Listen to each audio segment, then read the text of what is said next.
Guys, welcome back to my channel happy with Mousumi. আশা করি সবাই ভালো আছেন, আমিও ভালো আছি।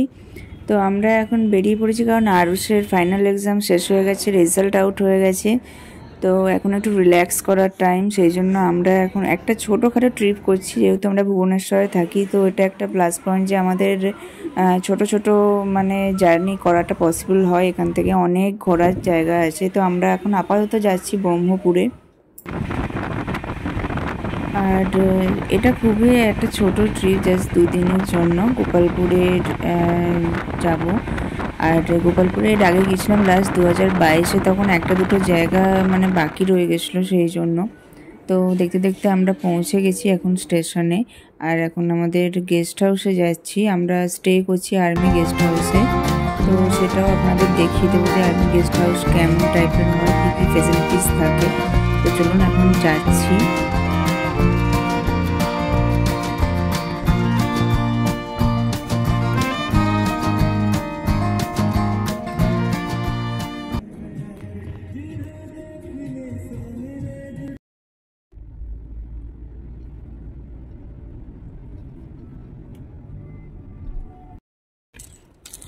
আমরা কোথায় এসেছি? হ্যাঁ, গোকুলপুর। তো রুমের মধ্যে পৌঁছে গেছি, জাস্ট পৌঁছালাম। আর এবার একটু ফ্রেশ হয়ে নেবো। ফ্রেশ হয়ে আপনাদের দেখিয়ে দিচ্ছি এখানে কি কি আছে, মানে রুম ট্যুর করিয়ে দিচ্ছি। তো বেডরুম থেকে শুরু করলাম। আমাদের বেডরুমে এরকম একটা দুটো থাকে আর কি, দেয়াল আলমারি করে দেয়া আছে। আর যেরকম হয় এর আগেও আমি দেখিয়েছি গেস্ট হাউসের যেরকম টাইপের হয় ওরকমই স্যান্ডেল দিয়ে দিয়েছে। আর উপরের এটা হাতই পৌঁছাচ্ছিল না, তো জিনিস কি রাখবো, যাই হোক দেয়া আছে এরকম।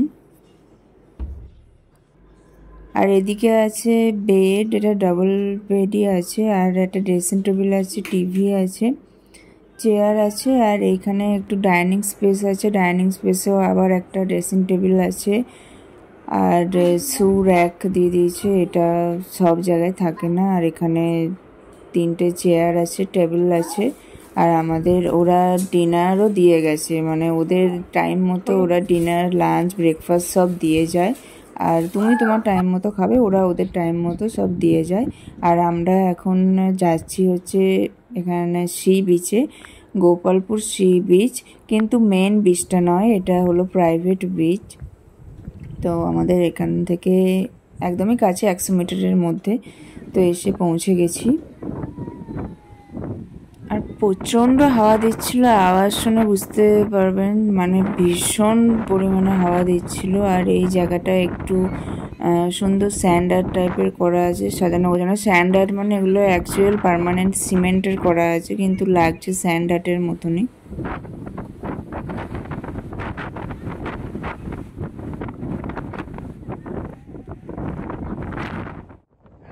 তো এরপর হঠাৎ করেই আমাদের সাথে মানে দেখা মিলে গেল এই একটা বিশাল বড় সাইজের কচ্ছপে। এটাকে বলা হয় অলিভ রিডলি জয়। এটা মানে প্রায় বিলুপ্ত প্রায় হয়ে যাচ্ছে নাকি ওখানকার মানুষগুলোর কাছ থেকে, মানে ওখানকার লোকাল যারা ছিল তাদের কাছ থেকে শুনলাম। তো এরা নাকি দল বেঁধে এই সময়টা আসে ডিম পাড়ার জন্য। তো দল ছাড়া এরা ঘোরে না। তো কোনো কারণে দলছুট হয়ে গেছে, দলছুট হয়ে আমাদের এই সাইডে এসে পড়েছিল। আর যেহেতু ওদের ডিম পাড়ার সময় হয়ে গেছে এখন, তাই দেখুন মানে ডিম পাড়ার জন্য ওরা এরকমভাবে গর্ত তৈরি করে, আগে এরকমভাবে ধুলো মানে বালি উড়িয়ে উড়িয়ে নিজের স্পেস তৈরি করে নিচ্ছে। তারপরে ওরা নাকি প্রচুর ডিম পাড়ে, মানে কত বলছিল আমার এখন ঠিক মনে পড়ছে না, 180 থেকে 200টা মতো ডিম পাড়ে এরকম বলছিল। তো অনেকক্ষণ টাইম নিয়ে ওরা এই কাজটা করে। আর তার আগে ওরা এই স্পেসটা তৈরি করে নেয়। তো এটা মানে লাইভ দেখতে পেলাম, এটা একটা খুব ভালো জিনিস। এর আগে আমি কখনোই দেখিনি এরকম। আর এত বড় সাইজের কচ্ছপই আগে কখনো দেখিনি এত কাছ থেকে।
রুমে চলে এসেছি। আর আজকে ডিনারে আছে মিক্স সবজি আর চিকেন, বাটার চিকেন।